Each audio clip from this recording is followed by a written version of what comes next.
So in this session, we are going to cover the basic concepts of an array in Java. So as we know, we already have variables to store the values, and we can store value of different data types. But in a variable, we can store only one value. If you declare one variable, you are able to store one value at a single time. But there are many situations where you need 10, 20, 50, hundreds of values, and you need to perform some operations on those data or values of different types, right? So before starting, first of all, what is an array? So now array provides you the feature of storing multiple data of similar type, that means of same type, which can be stored in every individual elements with a single name. And we can access each element by its index number. So index number is basically used to identify the particular element of an array.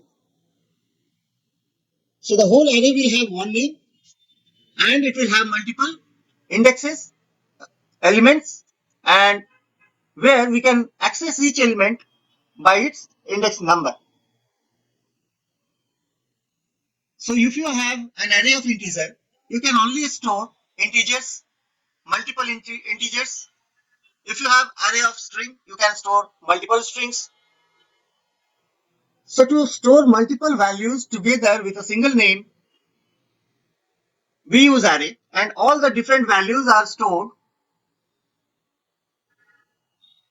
in individual elements which we can access after providing the index number.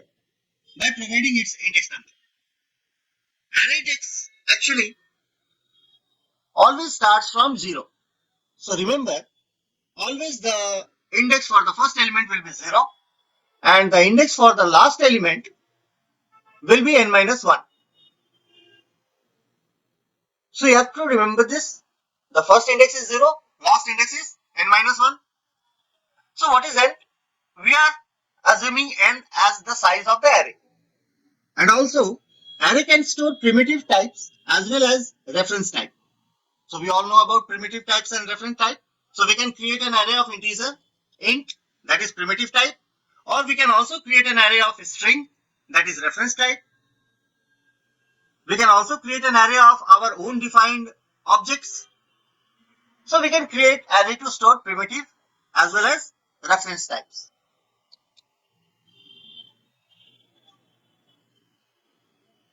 And finally, we have multiple types of arrays. Basically, it is categorized into one-dimensional or multi-dimensional. So one-dimensional array will have only the x coordinate or y coordinate, like one row, and multi-dimensional array will have a combination of rows and columns. If it is 2D, then it will have multiple rows and multiple columns. So in this session, we are going to cover the basic. So we are covering the one-dimensional array. So we will proceed with the one-dimensional array once you understand what is a one-dimensional array and how we can use one-dimensional array. So you can easily understand multi-dimensional arrays also as well.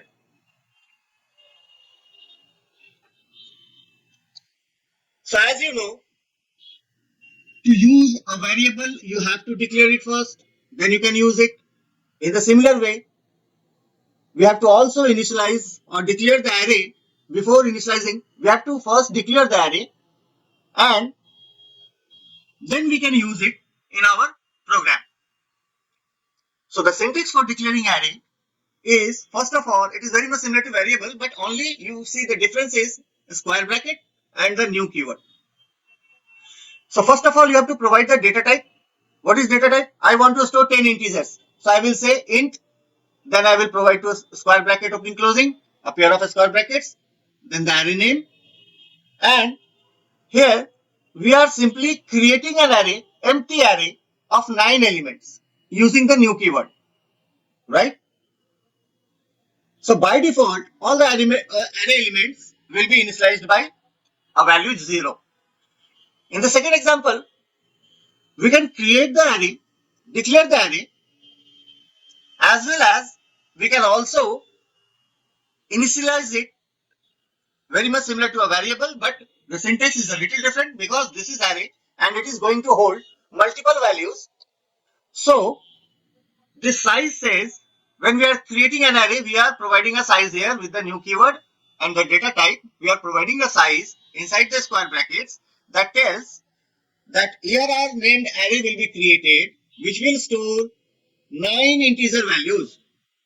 So there will be 9 elements here like this. Is it clear?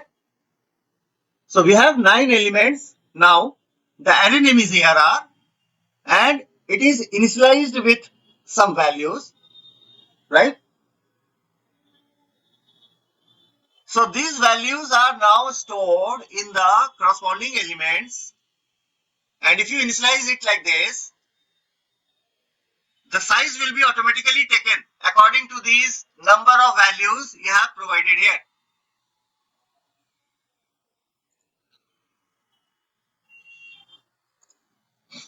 These are the values you have provided to initialize the array while declaration. So how many values you put here? 6, 6 and 9. Okay. So total 9 values are there. That means the size of the array will be automatically set to 9. And all the values will be stored in their corresponding elements. First value goes to index number 0, the first element. Second value goes to index number 1, the second element. Third value goes to index number 2, the third element. Fourth value goes to index number 3, the fourth element. 22 goes to index number 4, that is the fifth element. So 89 goes to the index number 8, that is the last element, element number 9. Okay, sorry, index number 8 but element number 9, actually the ninth element.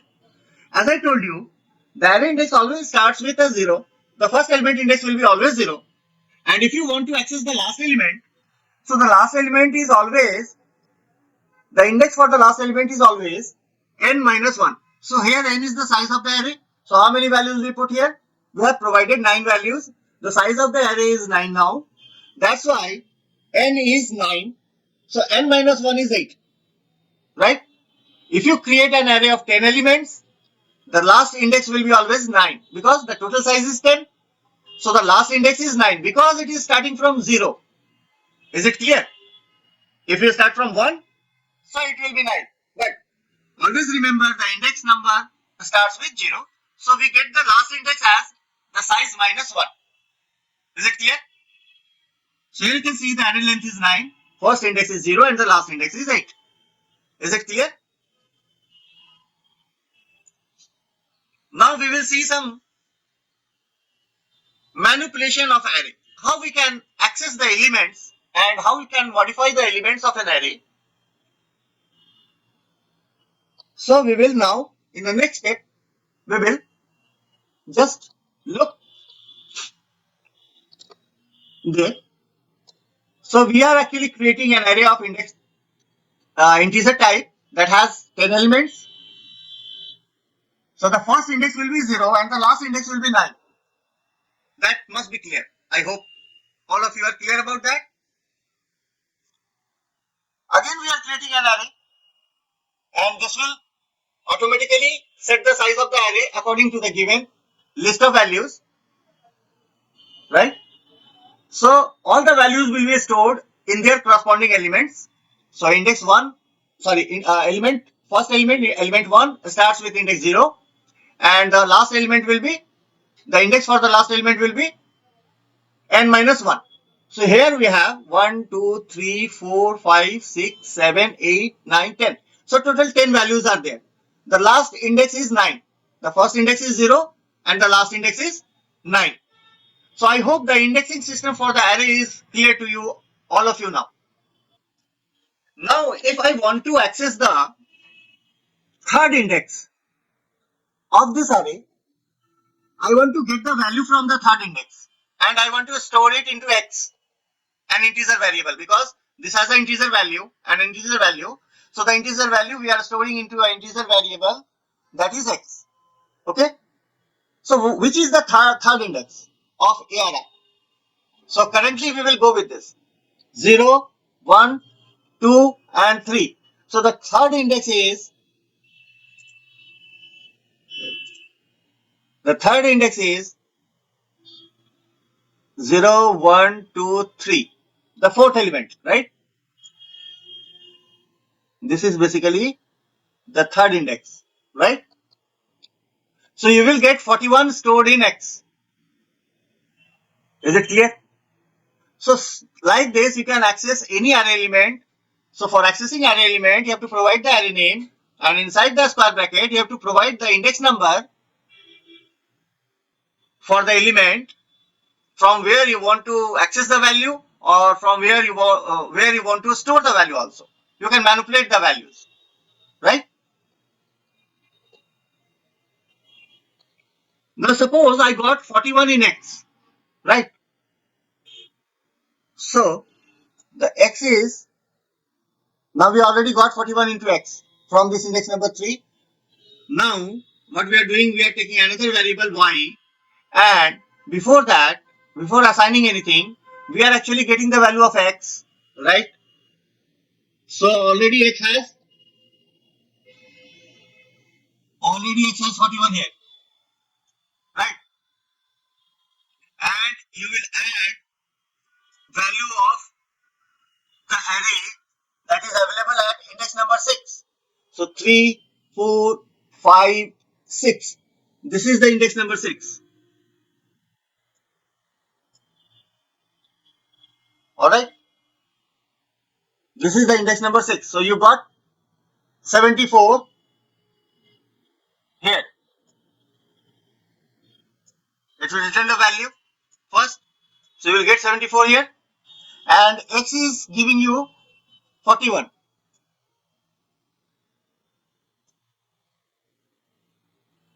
X is giving you 41. Okay. Plus 74. So can you tell me what will be the total? Is it clear? So this is how you can manipulate or access the array elements.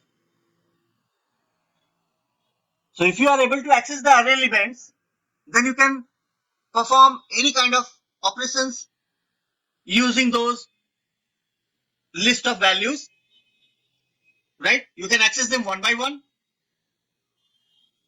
right? And you can perform any kind of operations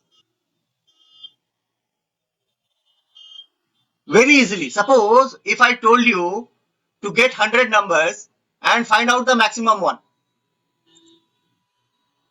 So suddenly, if you do not know array, if you people do not know array, you will suddenly think we have to take 100 variables and we have to compare them using if else. So you can imagine how lengthy the code will be. Or you want to search some value in the list. So you have to compare all the variables with the other variables one by one. So how many combinations of comparisons will be there, and your code will become so lengthy, right? But now this is the advantage of array, that you can store all the values together like a list, and you can access them using their index number, and only one name is there, the array name, and you can easily get the values, and you can perform different kind of operations. Now I will move further and I will demonstrate you one thing. So before that, I will erase some of the things. If you wish, you can take the screenshot. I'm going to erase this.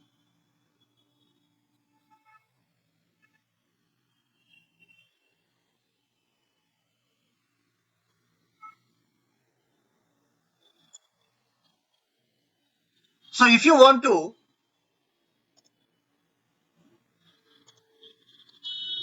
Now this is separate. Now what I'm doing, I'm also showing you one operation that we can perform, which is actually interchanging the value of two elements. Which elements? The element number 1 and the element number 2. Right? This is element number index number 0. Right? The first element, second element, third element. So I'm changing the value of the second and the third element. I'm interchanging them. So I have taken one temporary variable called z. Now I am assigning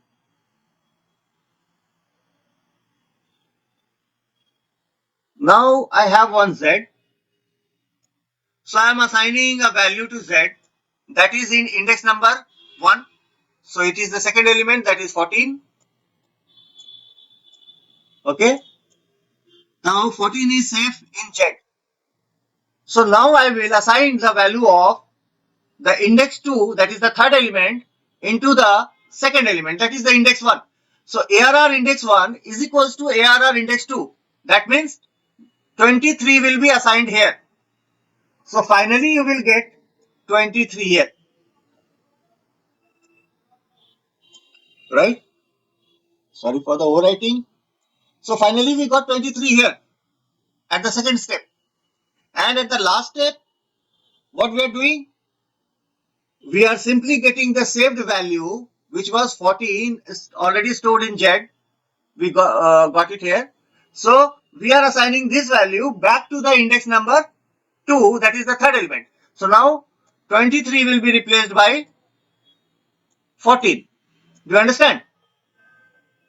So this is a simple swapping. So this is simply called swapping with the help of third variable. Swap means to interchange, right? So you can also swap or interchange the value of an array. As well, you can perform many operations like searching, sorting. There are so many operations we can perform an array on any array very easily. So this is the advantage of using array. Now a lot of theory is there. So let's do some practical and understand how we can input values into array and how we can access the array elements and print all the taken values, the inputted values from the user. I will simply print them in my first program example, right? So here I have created one simple Java program which will demonstrate how we can easily read any number of values using a loop, because we are using array here. So now no need to write input statement for each variable multiple times. You can only write one input statement and you can input hundreds of values using a loop. I am just converting this index number with I. I am replacing the index number with I because I is a variable. So it will replace its value here. So first time it will replace 0. The first value will read, will go into index 0, that is the first element. When it will ask for the second value, the I will be 1. The second value that is taken from the user will go into the second element. Like this, we will keep repeating this loop till the last element. And now remember, there is one attribute, property in array which tells us the length of the array. So no need to hard code because we can use n also. See, so we are simply this n. Actually, we are asking the user to get the size in n, how many elements he wants to enter. So n is basically the size here. So we can use n also, or you can get the length of any array using the length property. So we are moving till less than length. Num dot length. Actually, num is the array and dot is, you already know, the member operator. So it is accessing the length property, which is the member of this array, num array, and it returns an integer that tells the size. Suppose someone has created an array for 5 elements. So this length will return you 5 here.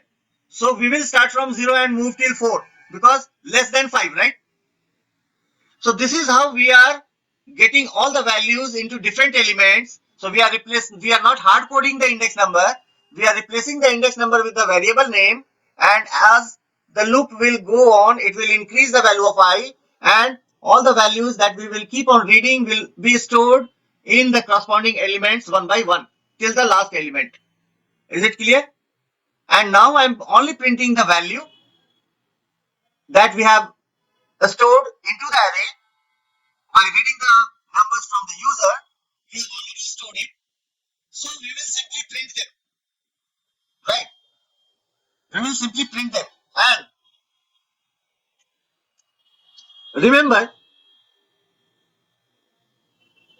I starts from 0 and I will move till less than length. Just forget about the equal to.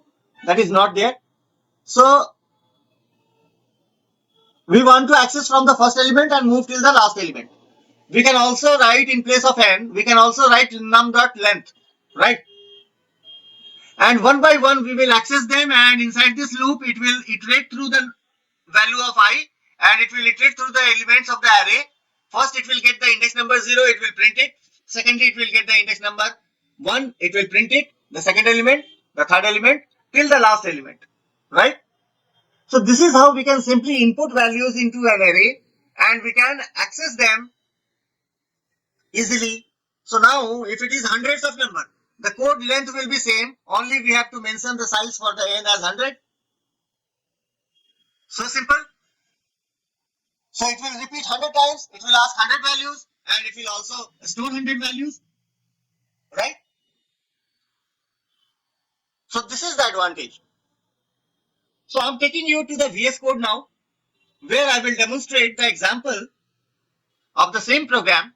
As well, I will also demonstrate one more program, but first I will demonstrate the same program so that you people get clear about how the things are executing.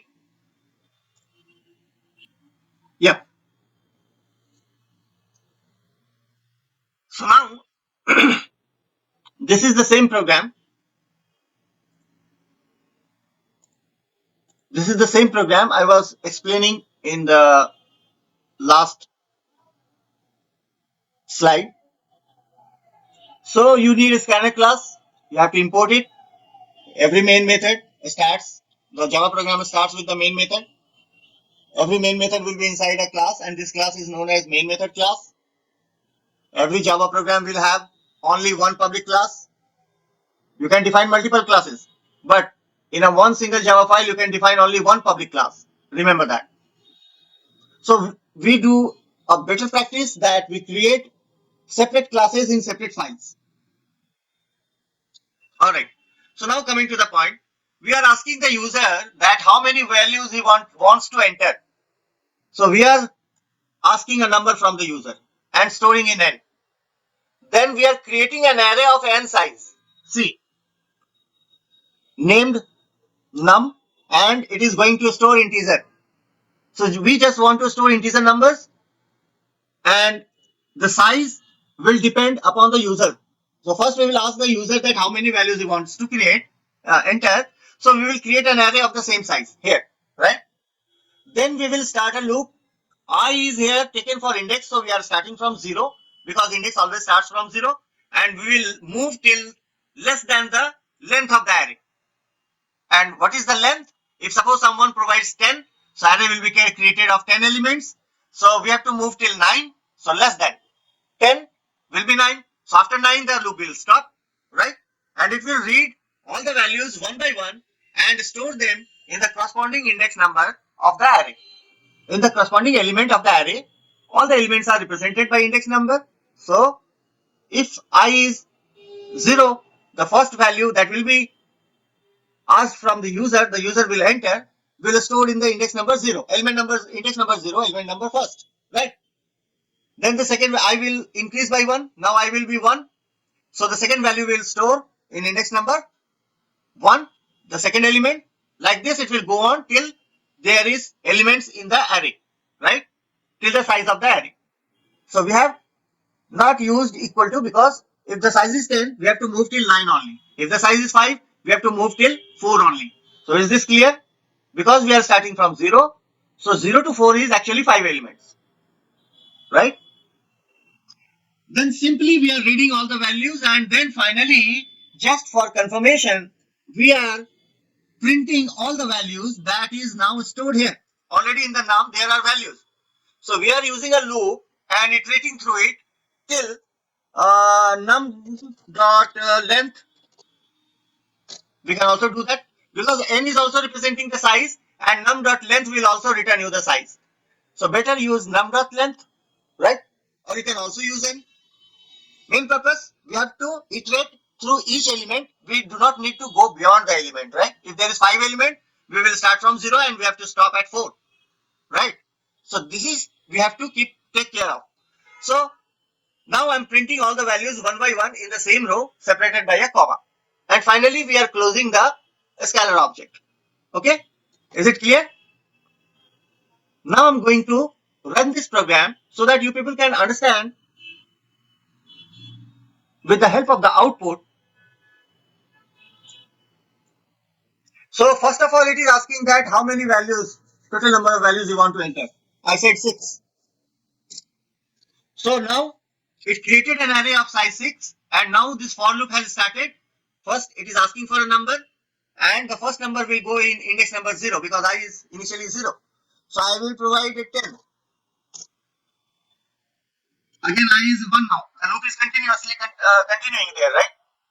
Because it will end till the length of the array, till the last element. It will repeat.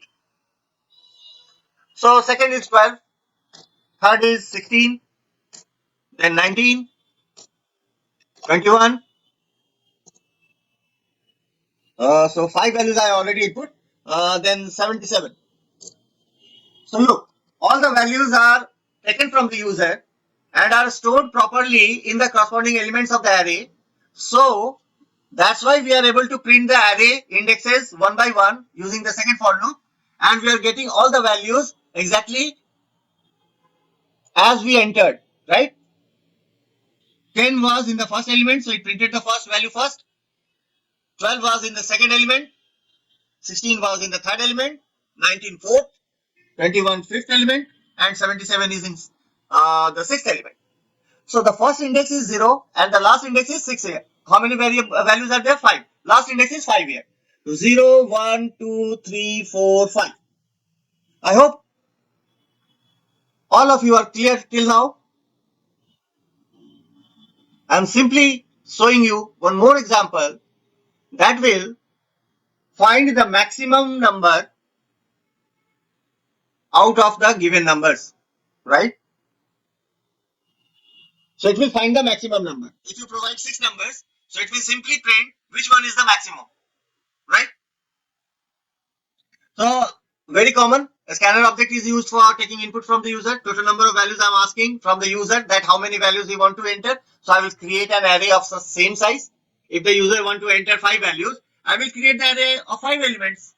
That's simple. That is because if you create an element of 100 elements and user will utilize only 5 elements, so rest of the elements are occupying the memory and it is going useless, right?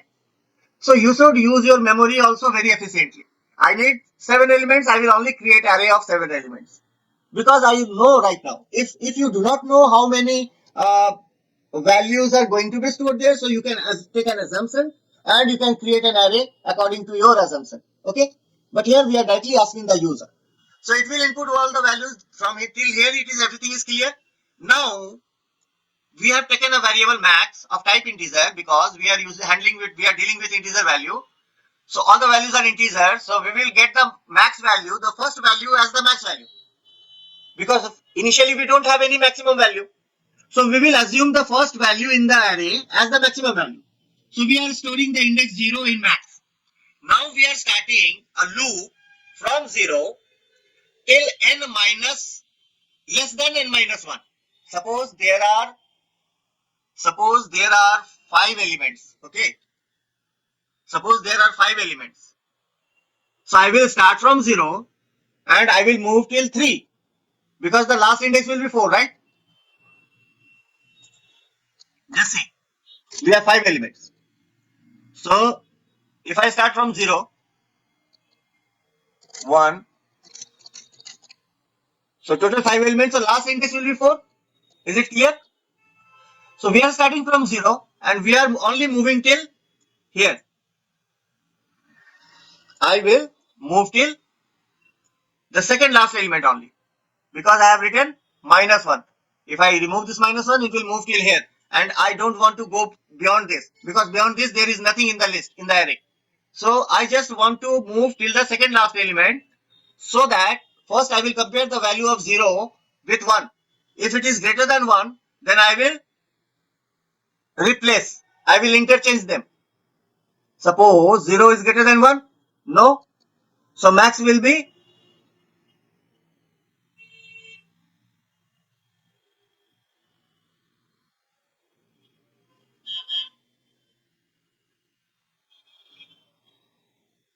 this will be less than.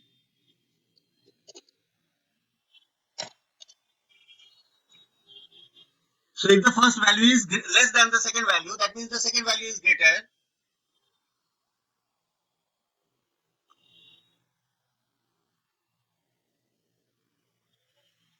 And we have to put the I plus 1 here.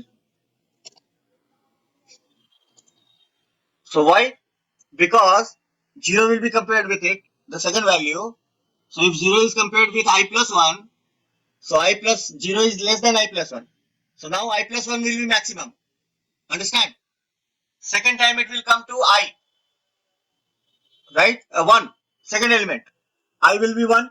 So it will come to the second element. Again it will compare the second element with the third element.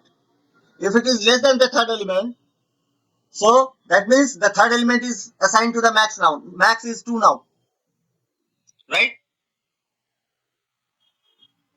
And if I will increase again, so I will come to this 3.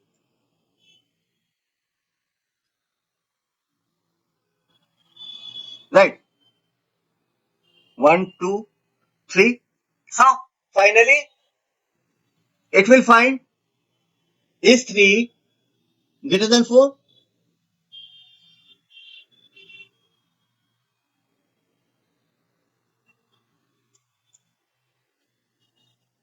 No.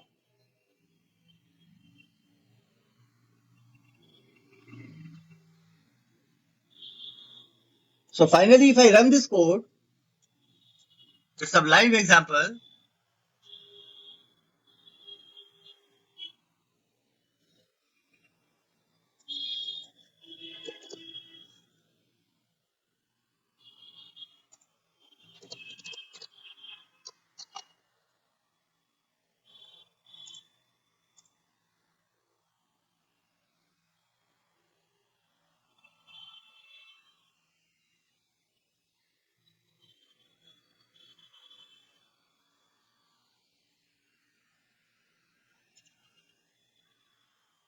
I should save it and run it, right? So it should ask for the values. Suppose I give 5, I want to provide 5 values. First number I will give 12. Second number I will give 33. Third number I will give 17. Fourth number I will give as 87. And fifth number I will give as 36. So which one is the greatest? So you found the max number 87.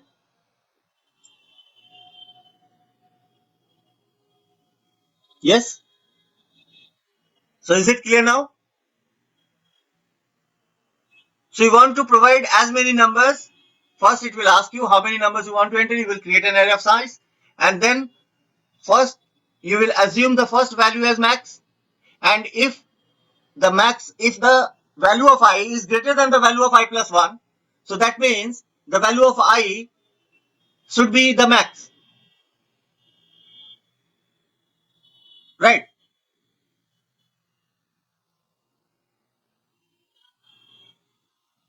And better you write it max here.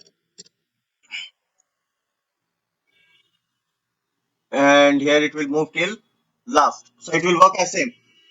So this is much better now.